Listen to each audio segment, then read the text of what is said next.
ইন্দ্রাজানি বাজারের সব আগুনে পুড়ে ছাই হয়ে গেছে।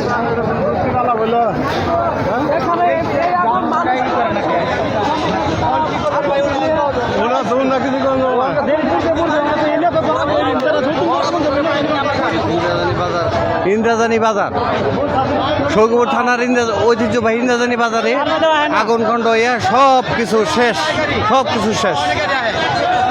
সৌগপুর বাজার ইন্দ্রাজানি শামসুল হক পান্না সাহেবের বাজার, সেই ইন্দ্রাজানি বাজার সব শেষ।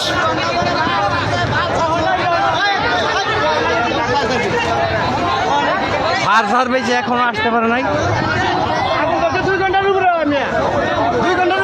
হাজার হাজার জনতা দাঁড়ায় দাঁড়ায় শুধু দেখতেছে, কিন্তু কোনো কিছু করার সুযোগ নাই।